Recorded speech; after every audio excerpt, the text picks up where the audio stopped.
I wasn't supposed to be here and he wasn't supposed to look at me like that. The thought spins in my head as the room tilts slightly around me, humming with the low murmur of conversations, clinking glasses, and the weight of secrets only the night can hold. My pulse races sharp and erratic, because in this glittering golden-lit ballroom, I've made the worst mistake of my life. I wasn't invited, not here. Not to this. The chandelier glitters overhead like 1,000 accusing eyes, and the polished marble beneath my trembling heels reflects me back. An intruder, wrapped in borrowed satin, clutching a glass of champagne I'm too nervous to drink. The laughter around me is the kind that belongs to people who know they belong. I don't, and then, him. The air shifts before I even see him, as though the room itself bends toward his presence.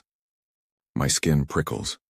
I follow the subtle pull, and there he is, standing near the far edge of the ballroom, black tuxedo tailored like it was stitched for his very heartbeat, his hand wrapped lazily around a glass of scotch. His shoulders are broad, his jaw shadowed with the faintest hint of defiance. His gaze moves with the same precision as his empire must, sharp, cutting, consuming, and then it lands on me. I freeze. The moment his eyes, those impossible dark oceans, find mine, everything else disintegrates. The chandelier, the music, the laughter, it all fades into a low hum I barely hear. I can't breathe, I shouldn't be here. He knows it. I know it. His stare lingers, questioning, assessing, pulling me apart piece by piece. I look away, but it's too late. He's already seen me. I'm Olivia, 24. A woman who has spent her whole life coloring inside the lines, terrified of crossing any. Until tonight, my best friend, reckless and persuasive, insisted I slip into this gala with her.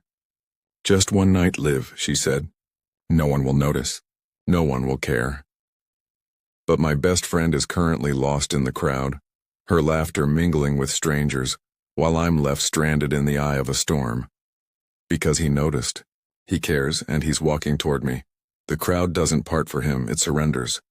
Every step he takes is deliberate, unhurried, commanding. I try to move, but my feet betray me, rooted in place as though the marble itself won't release me.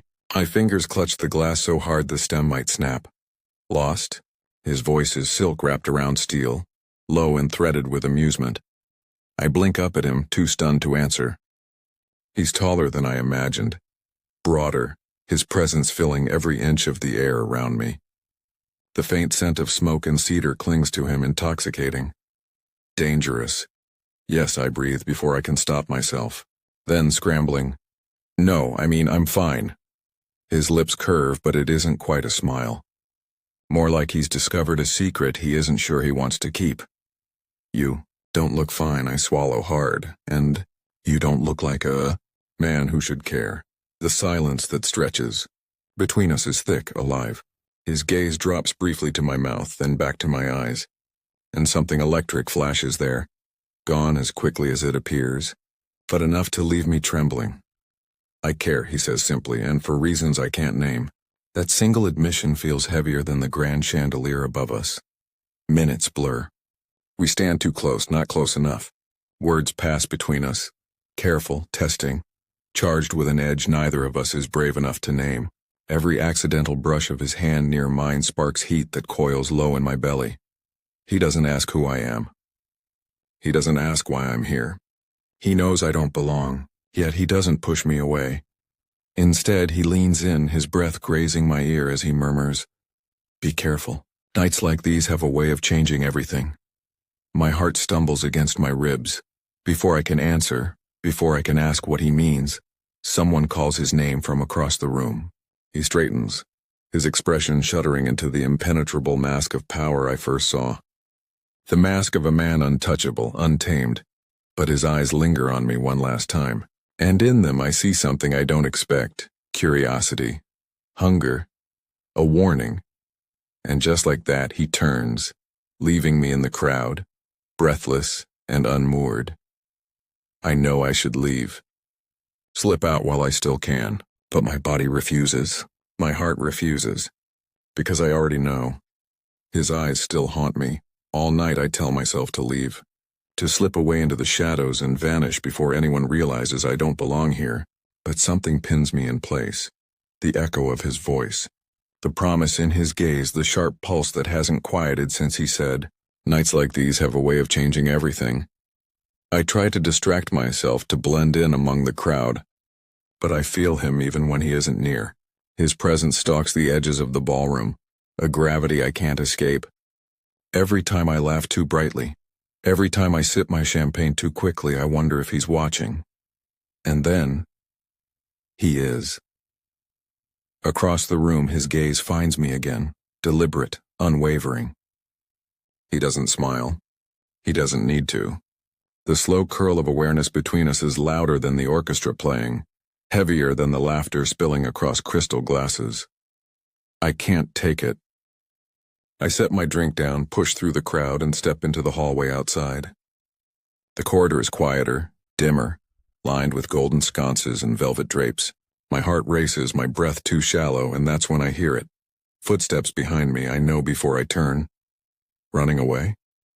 His voice is closer now, lower, dangerous in its softness. I turn slowly, pulse hammering. He's there, filling the hallway with his shadow.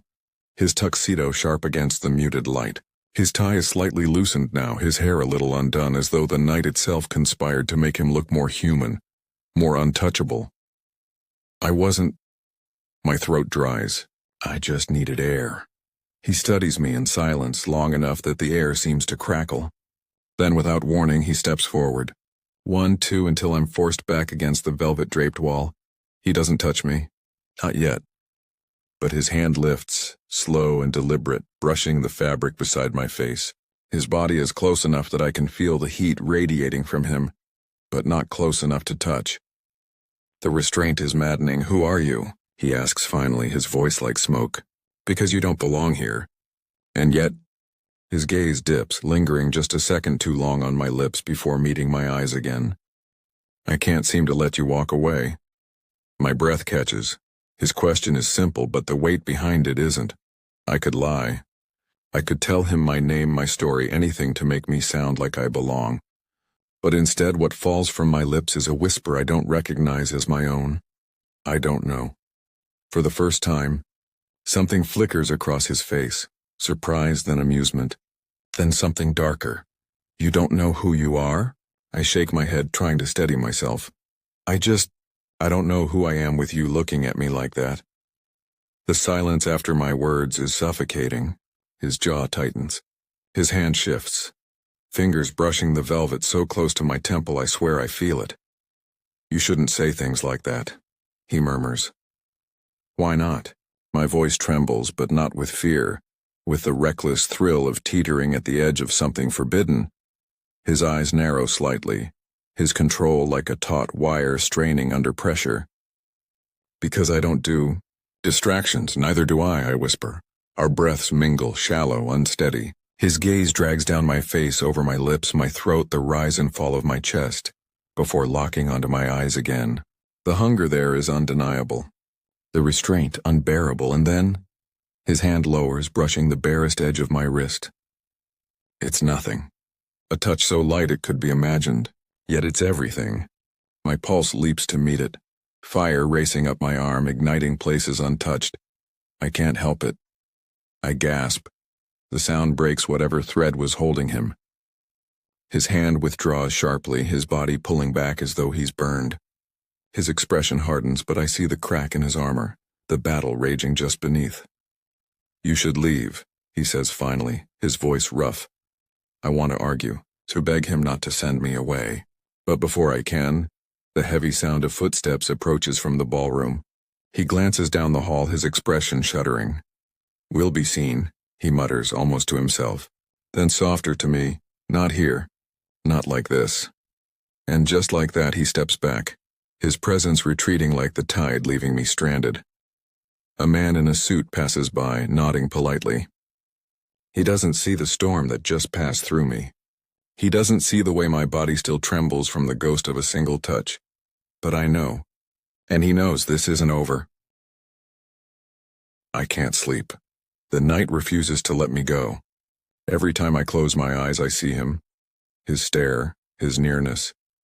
The way his voice lowered as though it was meant only for me. I replay the moment against the velvet wall over and over, until my chest aches with the truth I'm too afraid to say aloud. I don't even know his name, but I know the heat of his presence, the way the air shifts when he enters a room. I know the taste of wanting something I shouldn't want, and wanting is all I can do. It's almost midnight when I wander back down to the ballroom. The crowd is thinned. Only the most loyal of socialites remain, still draped in glitter and liquor. I keep to the edges, hiding behind the excuse of curiosity. That's when I see him again. He's standing near the balcony doors, his tie gone, the top button of his shirt undone. He looks less like the untouchable tycoon I first spotted, and more like a man cornered by his own thoughts. His drink is untouched. His gaze drifts outward past the glass toward the night. Something in me shifts. Before I can second-guess it, my feet carry me forward. Through the lingering crowd, across the polished floor until I'm standing just a breath away. "You found air too," I whisper. His head turns slowly, his eyes locking onto mine. The tension is instant, a cord pulled tight between us. "You shouldn't be here," he says, though the roughness in his voice betrays him. "Neither should you." The corner of his mouth twitches. Not a smile, something heavier, more dangerous. He studies me, every flicker of expression in my face, as though memorizing me against his will. And then, he pushes open the balcony door. The night air is cool, salted with the faint scent of the ocean drifting from somewhere unseen. Strings of light sway in the breeze above us, and the city hums in the distance. When the door clicks shut behind me, the music of the ballroom becomes a muffled ghost. It's just us. And the silence. I stand near the railing, pretending to admire the view, though my body is nothing but raw nerves, aware of every inch of him standing behind me. "You don't belong in that room," he says finally, his voice lower than before. "I know." I grip the railing, my knuckles white. "Do you want me to apologize?" He steps closer. I feel it before I hear it. The warmth of him brushing my back, the soft catch of his breath too near my neck. "No." His whisper grazes my skin. "I want you to tell me why I can't stop looking at you." My heart slams. His words slice me open, exposing everything I've tried to hide since the moment our eyes first met. I turn, slowly, until I'm facing him. His gaze is molten in the dim glow of the lights, his control unraveling thread by thread. I don't know why either, I admit. My voice trembles, but it's the truth. But I feel it too. The silence that follows is unbearable. His jaw flexes, his hand half lifting as though to touch me, then stopping. His restraint is a wall crumbling brick by brick. "Olivia," I whisper, offering him my name like a secret. His eyes darken. "Ethan. Ethan." The name fits the shape of his power, the weight of his presence. Saying it feels like crossing a line I can't uncross. "Ethan," I repeat, softer. And then, finally, he closes the space between us. His hand rises, slow, trembling with control until his fingers graze my cheek. The touch is delicate, reverent, as though he's testing the reality of me. My breath hitches. His thumb brushes the corner of my mouth and the world tilts, my body arching toward him like a secret begging to be confessed. The kiss doesn't come yet. He hovers, his lips just inches from mine, the heat of his breath mingling with mine. His restraint is unbearable. "Tell me to stop," he murmurs, his voice breaking against the edge of need. I can't. That's all it takes. His mouth claims mine in a kiss that steals the ground from under me. It's slow at first, tentative, searching, but it deepens with every heartbeat, every gasp, every trembling surrender. The taste of him is fire and smoke and everything forbidden, and I'm lost. I grip his shirt, pulling him closer, needing more, needing him. His hands frame my face, his control dissolving as the kiss deepens into something raw, hungry, unstoppable. And then, the balcony door bursts open. A woman's laugh, high and sharp, cuts through the night. "Ethan, there you are." We break apart like guilty flames, my breath ragged, his jaw clenched. His hand still gripping mine even as he forces himself to step back.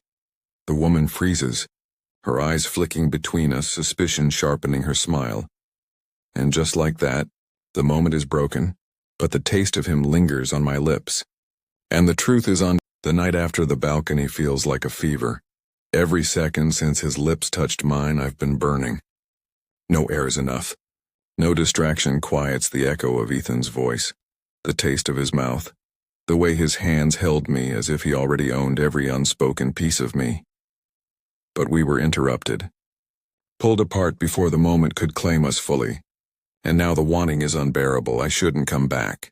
I tell myself this 100 times as I find myself standing in front of the glass doors of his penthouse, escorted here by a driver I didn't ask for but somehow knew would come.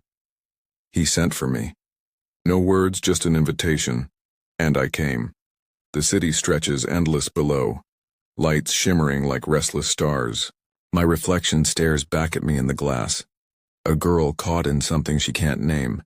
Her heart too loud, her hands too restless. The door clicks open. Ethan stands there, his shirt undone at the collar, his eyes shadowed with something dark, something dangerous. He doesn't greet me. He doesn't smile. He simply steps aside and I walk in. The silence is thick, electric. The penthouse is all glass and steel, sharp lines and cold beauty, but with him here the space feels alive, pulsing with tension. Why did you come? His voice is low, rough, as though he's been pacing, waiting. Because you asked. That answer seems to undo him. His jaw clenches, his eyes flickering with something close to pain. You don't understand, he murmurs. You have no idea what you've stepped into. Then tell me. My voice wavers, but I stand firm. Because all I know is that I can't stop thinking about you, and you can't stop looking at me. The silence after that feels like a storm gathering. His chest rises and falls with the force of his restraint. And then, he breaks. In 2 long strides, he's in front of me, his hands gripping my face, his mouth crashing onto mine. The kiss is nothing like the first. It's fire, it's fury, it's need sharpened into something primal. My body arches into his, a gasp swallowed by his lips. His hands trail down my arms, my waist, pulling me closer, closer, until there's no space left, no doubt left. Nothing but us. I clutch at his shirt, desperate, hungry, terrified, and yet utterly alive. He pulls back just enough to breathe, his forehead pressed to mine. This is wrong, he rasps, his breath shuddering. I shouldn't want you, but I do. God, I do. My heart slams against my ribs. Then stop fighting it. The words fall between us, reckless and raw. His eyes search mine, and for a moment I see him. The man beneath the armor, stripped bare, vulnerable. His hand trembles against my cheek. You don't know what you're asking. I know what I feel. That breaks him completely. He kisses me again, deeper, harder, and this time, there's no restraint. His hands map my body as though he's memorizing every curve, every shiver. I melt against him, surrendering, letting him take what I've been aching to give. But it isn't just heat. It's something more dangerous, something tender hidden inside the fire. Every touch feels like a confession. Every kiss like a vow he's too afraid to say aloud. We stumble back, his mouth still claiming mine, until my back hits the glass wall overlooking the city. The world sprawls out below, indifferent, while here I am burning alive in his arms. Olivia, he groans against my lips, my name breaking apart in his mouth. Ethan, I whisper back, my fingers tangled in his hair, my body trembling under the weight of everything we're unleashing, and then he stills. I open my eyes to find him staring at me, his chest heaving, his expression torn between hunger and anguish. I can't, he whispers. If I give in to this and to you, there's no undoing it, and you'll hate me for it. Hate you? My voice cracks. I couldn't hate you if I tried. His eyes close briefly, as though my words wound him more than they heal. And then, the sound of a phone buzzing cuts through the silence. He pulls back, jaw tight, eyes shadowed. His hand trembles as he pulls the phone from his pocket, glancing at the screen. The change in his face is instant. Cold, controlled, shuttered. I have to take this, he mutters, his voice raw but firm. He steps away, leaving me trembling against the glass, my lips swollen, my body aching, my heart in freefall. As he answers, His voice hardens into something unrecognizable, businesslike, dangerous. The Ethan who kissed me is gone, replaced by the Ethan the world knows. And in that moment, as I press my hand to the cool glass behind me, I realize I've fallen for a man who carries secrets that could break me, and I'm already too far gone to stop. I don't sleep. Not a single hour. The memory of his mouth, his words, his trembling restraint, it's all carved into me like something permanent. But so is the fear in his eyes. The way he pulled back just when I thought he'd finally let himself have me. Ethan isn't just a man. He's a storm, and I've stepped willingly into the center of him. The following evening I make the choice. I go back to him. His penthouse looms above the city like a kingdom no one can touch, all glass and light piercing the night sky. I should turn back. I should save myself, but I don't. When the door opens, his face is a battlefield, half relief, half torment. He doesn't ask why I came. He doesn't need to. The silence between us already knows the answer. Inside, the city glitters below us, 1,000 lives moving while mine holds still in this moment. Olivia. His voice is rough, uncertain. I step closer. No more running. The words break something in him. His hands cup my face, desperate, and then his mouth is on mine. Fierce, claiming, unrestrained. The kiss is everything we've been holding back. All the hunger and fear and longing crashing into one unstoppable tide. Clothes fall away. Barriers dissolve, and in his arms I learn what it means to be undone completely. His touch is both command and surrender, dominance and devotion. Every stroke of his hands writing the truth he can't say aloud. I've never felt this alive. And in the middle of the fire, in the middle of his whispered curses and reverent gasps, I realize something terrifying. This isn't just desire. It's love. Fierce, forbidden, irrevocable. After we lie tangled together, the city stretched infinite beneath the glass. His chest rises and falls against me, his hand splayed over my waist as though anchoring me to him. But I can feel it. The shift. The weight of something unsaid pressing down on us. Ethan, I whisper, turning to face him, what is it you're not telling me? His eyes close briefly, pain flickering across his face. When he opens them again, the storm is there, fierce and unyielding. I never wanted you pulled into this, he says, voice low, raw. My world, it isn't clean. The money, the power, the people I deal with. They don't forgive. They don't forget. And now that you're here with me, he swallows hard, his thumb brushing my cheek as though to soften the blow. They'll see you as leverage. My breath catches. Leverage? His eyes burn into mine.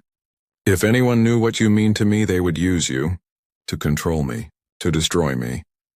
The room goes quiet except for the sound of my heartbeat, frantic and uneven. I'm not afraid, I whisper, though my body trembles. You should be, he says, almost broken, because I can survive anything. But losing you, that would kill me. The confession tears through me. Hot tears sting my eyes, but I don't look away. I press my palm to his chest, feeling the frantic beat of his heart. Then don't lose me, I whisper. We'll face it together. For a moment he stares at me as though he can't believe I mean it. And then he pulls me into him, his mouth claiming mine with a kiss that feels like a vow, like a surrender, like a promise carved into skin and bone. But I know, this isn't a fairy tale. Love doesn't erase danger. It doesn't undo secrets. Yet as dawn breaks over the city, painting us in gold, I know one truth that outshines the rest. I'd rather burn in his fire than spend a lifetime safe and untouched. Because last night wasn't planned. Because what we've found is forbidden, but it's ours, and a millionaire's heart, his heart, will never be the same.